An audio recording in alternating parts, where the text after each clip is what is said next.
उमरकोटे BJD महिला अधिकार अभियान बीजेपी सरकार उपरे बर्षिले नेता नवरंगपुर जिला उमरकोट निर्वाचन मंडली रे बीजेडी पक्षर महिला अधिकार अभियान कार्यक्रम अनुष्ठित हो जाइछि। बुर्जा स्थित पूजारीगुड़ा ठारे आयोजित एही कार्यक्रम रे बीजेडी पक्षर बीजेपी सरकार को तीव्र समालोचना करा जाइछि। महिलांक पई 33% संरक्षण एवं बढ़ुतुबा महिला अपराध नियंत्रण दाबी रे शताधिक दलीय कर्मी एक विशाल रैली करिसंती। उमरकोट बुर्जा स्थित पूजारीगुड़ा ठारे देखा मिली बीजेडी शक्ति प्रदर्शन। महिलांक सुरक्षा और अधिकार पई राजदंड को ओह्लैचंती शताधिक बीजेडी कर्मी। बीजेडी पक्षर आयोजित एही महिला अधिकार अभियान रे महिलांक पई शतकड़ा 33% संरक्षण लागू करने सह राज्य में महिलांक उपरे हेउतबा अपराध को तुरंत नियंत्रण करने को दाबी करा जाइछि। आज बुर्जा ठारू पूजारीगुड़ा आमर महिला अधिकार अभियान आम निर्वाचन मंडली वाइज आमर उमरकोट निर्वाचन मंडली वाइज आम करिचु एवं महिला मानकर उपरे अन्याय अत्याचार यही सरकार रे जो मोहन सरकार केंद्र सरकार डबल इंजिन सरकार रे जो घटुची महिला मानकु सबु क्षेत्र रे से माने निर्यातना दउचंती। तेणु आमे महिला माने समस्ते एकत्रित हेचु एवं एही सरकार को आमे प्रतिवाद करूचु। एही महिला समावेश और रैली रे पूर्वतन सांसद रमेश माझी, वरिष्ठ बीजेडी नेता प्रदीप माझी एवं पूर्वतन विधायक सुभाष गंड उपस्थित रही कर्मी मानकु संबोधित करथिले। एथिसह नारी नेत्री मंजुला माझी और नेता नवीन नायक समेत बहु वरिष्ठ नेतृवृंद सामिल होई शासक बीजेपी सरकार उपरे बर्षिछंती। महिलांक सुरक्षा क्षेत्र में सरकार विफल हेउथिबा नै बीजेडी नेता माने अभियोग करिसंती। तेबे आगामी दिन में महिला सुरक्षा एवं संरक्षण दाबी को नै बीजेडी एही आंदोलन को आहुरी जोरदार करिवो बोली चेतावनी दैछि।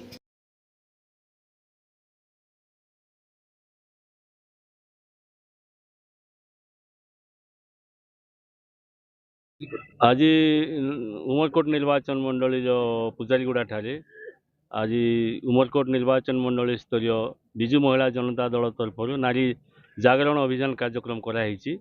आपण मैंने जानी जे पार्लियामेंट जे महिला बिल पारित हो सारी 2023 सेप्टेम्बर रे ताकू पुणी थे यही डबल इंजिन सरकार पुणी थे ये निर्वाचन समय महिला बिल को पास कले एवं ता सहित डिलिमिटेशन सहित महिला बिल को से सामिल करी बाहर प्रचार कले। से जानी पाखे मेजोरिटी ना हेले भी पार्लियामेंट रे ताको आनिक बिल को उपस्थापन कले एवं बाहर प्रचार कले जे विजु जनता दल या विरोध कला। विजु जनता दल तो गोटे पार्लियामेंट रे आमर सांसद नहांती किंतु आम ए बिल को आम विरोध कलु। 2023 अलरेडी यहाँ पास हो सारी एणु से जो महिला आक्रोश समावेश कर नारी जागरण समावेश कर यार प्रतिवाद करुचु। साधारण जनता मत जानी जे नवीन बाबू महिला मान को सम्मान दियंती। बिजू बाबू 92%, बिजू बाबू 92 मसीह 33% रिजर्वेशन देते एवं ता परवर्ती समय नवीन बाबू 50% रिजर्वेशन देती। महिला मान जदि जहाँ जदि होती नवीन सरकार समय होती एवं वर्तमान डबल इंजिन सरकार महिला मान को अत्याचार जो भाव में चली जो भाव में दुष्कर्म हो राज्य में आपण मैंने देखुं तार प्रतिवाद रे आज नारी अधिकार अभियान कार्यक्रम कराई साधारण जनता ये सामिल होती।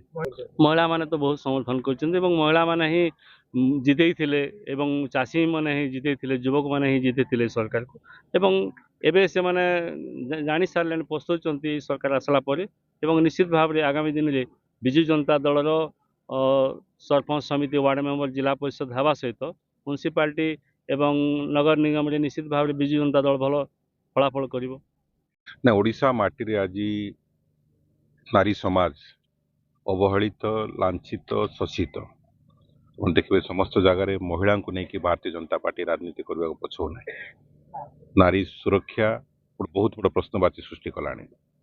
नारी मानकर संरक्षण को लेकिन पार्लियामेंट रे जोपरी भाव में खेलिले लोकों सेंटिमेंट सहित लोकों हृदय सहित समस्त व्यथित कर विजु जनता दल नारी सुरक्षा पाई एवं महिला संरक्षण पाई गोटे गोड़े ठिया सदा सर्वदा एवं पार्लियामेंट सपोर्ट कर विगत दिन में किंतु वर्तमान जो छलना कर भारतीय जनता पार्टी छलना को पर्दाफाश करने आज सारा ओडिशा रे 147 गोटी विधानसभा नारी सचेतन सभा चलती नारी अधिकार अभियान चली आम सचेतन कराऊँ जे महिला मान सहित भारतीय जनता पार्टी व्यवहार कौन एवं से किपरि भाव में आसंता निर्वाचन में उचित जवाब देवे से संबंध आम सभा गुड़ी करुँ शह शह संख्यार माँ मैंने भौणी मैंने से सभार योगदान।